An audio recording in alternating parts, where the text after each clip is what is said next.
It's really common to hear someone say they want to buy a Tesla or an EV in general so that they can save money on their commutes. But does that actually hold any merit? I've had my 2024 Tesla Model 3 long range all-wheel drive, the Highland Refresh, for over a year now, and I'm going to show you guys exactly what this car has costed and saved me in the entire year that I've driven it. This is extra interesting since I live in one of the coldest spots in the world where you can reasonably own a Tesla. There is a Tesla service center less than 30 minutes from where I live here, and we regularly get temperatures in the winter at minus 40 Celsius, which is minus 40 Fahrenheit. And so my cost here is naturally higher to drive an EV. My average efficiency throughout the year has been 183 watt hours per kilometer. The watt hours per mile are up on screen here too. And I'm going to mention here too that I will have chapters to every single section of this video. So if there's a part you're less interested in, feel free to skip ahead. I'm going to begin this video off with accessories that are a little bit more unique to Tesla versus other vehicles, and then jump right into a PPF section, paint protection film, then get into the cost of the overall home charging setup,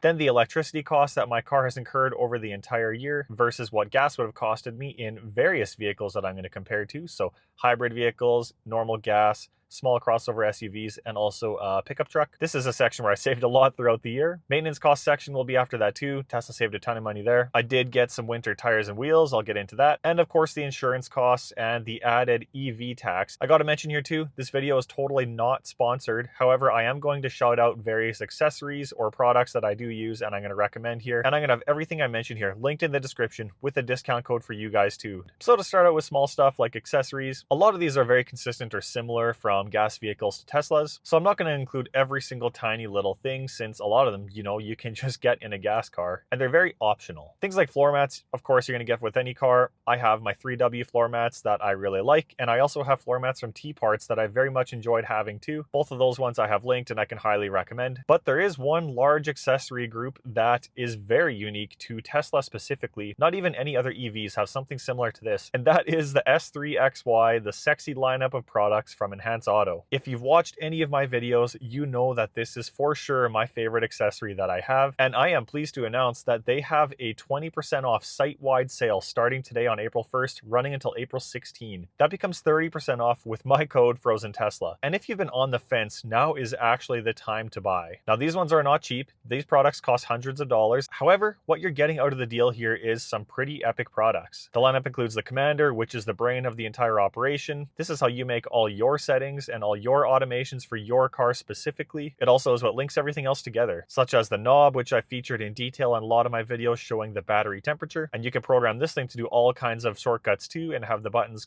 quick access ready to go. This thing looks OEM, and every time I tell anybody it's not, they're a little bit surprised because it fits so well with the build of the car. There's also a newer product called the Light Strip. This one really modernizes the older legacy Model 3s and Ys since those did not come with the Light Strip. And on my Model 3 Highland, this thing didn't come with stocks, but they built stocks for the Model 3. So I've got my left one programmed to signal, I got my right one programmed to do autopilot and FSD features, but you can program these to do quite literally anything you want them to do. Any feature your car does, these can be programmed to do. And of course, just recently launched is the Dash. If you don't like the minimalist look in your Tesla and you want to add a whole bunch of different functionality, the Dash is the perfect product for you on that one. I don't want to go on too long about those, but if you have a Tesla and you really want to level it up, this is the product suite that I would for sure recommend any Tesla owner to get. And there is not a better time to get it than during this 30% off sale when you use my code. So that is linked below. The other accessory I'll shout out here today is going to be the roof shades. Now, I don't even have mine installed right now. You can see my glass roof, but the glass roof is something different than most gas vehicles. Now, that lets in a lot of sun in the summertime, and I'm going to throw mine back in here soon. But I got roof shades from T-Parts. Those are about $75 Canadian. With my code FrozenTesla, you can save 10% off of that. And the Tesla roof, it is pretty tinted, but the roof shades completely block any sunlight, any heat from coming in. Of course, my discount code gets you 10% off everything on their site, and they have tons of options for all models of Tesla. And I find the bang for the buck and the price that you pay for these is really good. Next thing I'll dive into is paint protection film. So this is something that a lot of people buying a new car would like to have. It's all in the name. So it's a film that goes on your car. You can't see it and it's clear, and it takes all the damage away from your paint. So if a rock or a stone is about to chip, it's going to hit your film and not your paint. And that is a really valuable feature, of course, in a brand new car, which is, when you buy it at least, mint condition and brand new on the paint. Any car can get custom PPF done, any PPF shop will do it, but that will run you thousands of dollars. For Tesla, there is a unique option here called Drive Protected Self-Install PPF. I drove all the way to Winkler, Manitoba to get this done by the owner of the company. company, and these guys have a really cool operation. So what they do is they sell custom cut self-install kits for Teslas. As you can see on screen here, this kit is 678 Canadian dollars, and that comes with everything you need to do the full front end version of this. So that's what I got done on my car. And really, I got this done just to absorb all the stone chips that are going to be coming. I didn't get the full car done, which I could have. They sell kits for the full car, but to me, the most critical was the front end. And of course, with my code, you can get 10% off of that. So then you're looking at about 600 Canadian dollars. And I did some looking around, and it looks like to get an equivalent job done locally in Saskatoon, at least, is around $1,500. So that's about $700 in cost that I added. However, I find that to be so worth it. Every time a rock hits my car, at least I know that I am protected by that, and I'm not going to have a huge paint gouge. So up next is electricity cost. This is going to be the biggest cost other than the cost of the vehicle. And of course, any EV has a pretty high upfront cost to get home charging set up and ready to go at home. This cost is very different from every single person to person. I got lucky, and when I bought my house, the previous owner was a welder, and so I had a 32 amp plug ready to go in my garage, wiring done, everything was set up, the breaker and everything. All I had to do was buy a $30 Amazon adapter and get a charger. But for other people, this may be different. When I bought my Model 3, I spent about $400 to add a mobile charger, which is all I needed. Since my garage plug is only 32 amps, that means I'm charging at 24 amps all the time. Mobile charger covers that, so I didn't get the full wall connector. So my cost there was $400. It's definitely gone up a little bit since then. You can also get third-party seller ones from Amazon or even other sites. I've used an EV Dance one, and I like it a lot as well. And you can save a couple $100 if you go that route. If you need to actually run wiring and such, that cost will vary wildly depending on how far you need to run it. So to sum that up, the cost for me to get started was $400 to get the charger. Next up here is the big one. So it is the total mileage. In 2025, I drove 28,418 kilometers. That's 17,658 miles. The total cost for me was 906 Canadian dollars. That is 652 USD, and that is for the entire year. That is including the supercharging costs, which are way higher than home charging costs. But if I never went on a supercharger and I just drove that same mileage at home, it would have been about $830. But I'm leaving the cost as it was because my actual cost was 906 Canadian dollars for the year. This is just driving costs, so this is not idle cost where the car is in park. That is a really tough number to calculate and compare to a gas car, since at least here where I live, people run their gas car to warm it up in the winter. I do the same with my Tesla. I'm going to count that as a wash, and it's a very small amount anyway. The average cost of gas here in Saskatchewan for the year of 2025 was about $1.50 in Canadian, and I'm going to compare the cost to various vehicles. So I'm going to compare it to a hybrid vehicle, which averages around 5 liters per 100 kilometers, which is 47 US miles per gallon. I'll compare it to a Honda Civic, which gets 7.5 liters per 100 kilometers, which is about 31.3 US miles per gallon. I'm also going to add an Audi Q3, which I recently had to drive for a week. Video on that coming soon. That averaged me about 10 liters per 100 kilometers, which is 23.5 US miles per gallon. And finally, here in North America, a pickup truck is a really common vehicle for people to drive. Those average about 15 liters per 100 kilometers, which is around 16 miles per gallon. So I'm going to include that too. And so the various cost of the exact same distance traveled as I did this year would be $2,131 for the hybrid, or 1,533 USD. For the Civic, it is 3,197 Canadian dollars, or 2,301 USD. For the Audi Q3, it would have been $4,263 Canadian, or $3,067 USD. And finally, for an average pickup truck,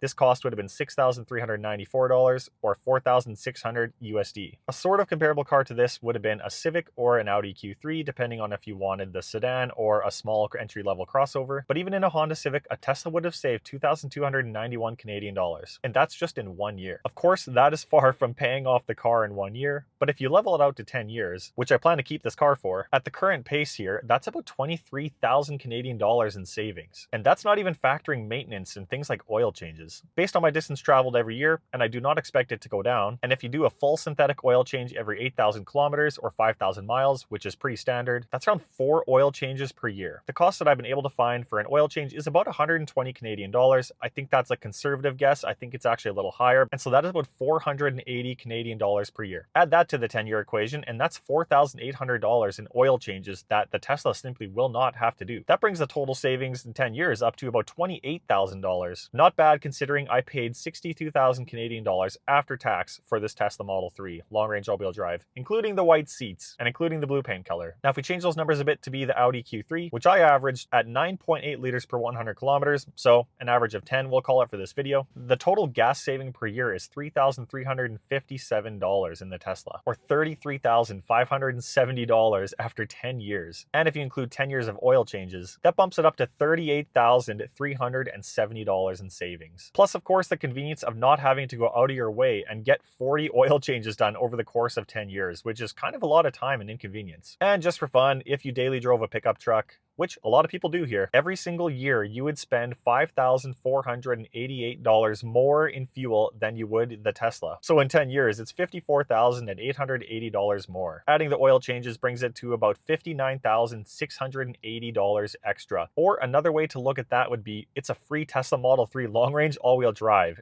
after 10 years of fuel savings and oil savings alone. Plus, while I was looking for oil change prices, which is really hard to find online by the way, I found this list of maintenance items that Tesla just simply doesn't have to worry about. Makes me feel pretty good about driving an EV when I see this list of things that regular cars are going to have to do kind of often. The only maintenance item I have done is added windshield washer fluid twice, $5. And what I'm about to do here in the next couple of weeks is my cabin air filters. Tesla Model 3s have 2 of them. I have some coming from Vion right now. I'm going to have a discount code for you guys, 10% off things from Vion. These are 35 Canadian dollars, and they're just as good or maybe even better than the OEM ones from Tesla, as these are HEPA 11 class filters. I'll have those linked in the description too. My code will work for 10% off everything from Vion. And the only other little maintenance thing I do is cleaning the interior. Now, that's a simple one, and you can see on the price here, $1.50. Baby wipes, that's all you need here. And that is the only product I've used to clean the interior of my car. Now with white seats, it's a little bit nerve-wracking to get the white seats, but they still look good as day one. And I love the premium luxury feel of the white seats.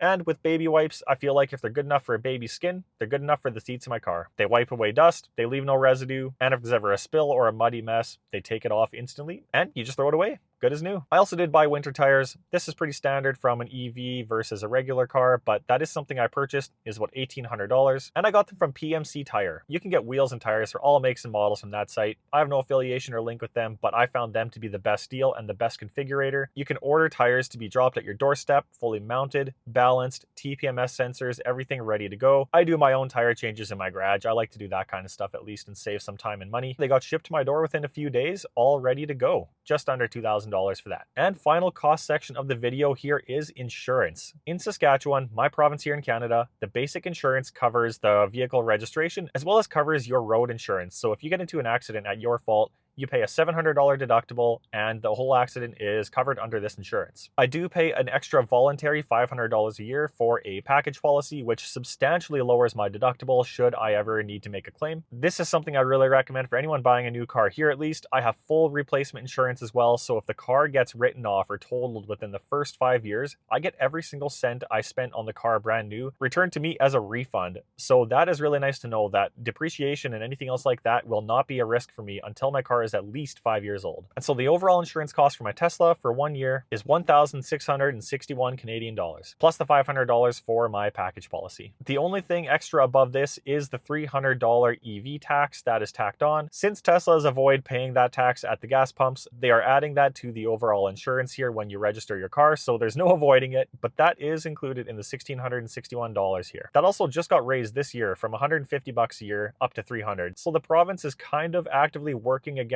EV adoption, which is kind of unfortunate, but it is what it is. I'm still saving. Now, if we compare it to a few cars that I mentioned before, you can see that an Audi A4 is actually over $2,000 for the year, which I found really interesting. A 2025 Honda Civic Si is $1,441 a year, so that one you're saving a few $100s a year. A budget-oriented Hyundai Elantra is actually $1,471 a year, surprisingly more than a Civic Si. So you can see here the Tesla is slightly more than the more budget-oriented cars, but when you start looking at stuff like the German vehicles, the price goes up and the Tesla is right in line with those. Of course, this cost also varies tons depending on where you live. If you're in the States, if you're in Canada, if you're in Europe.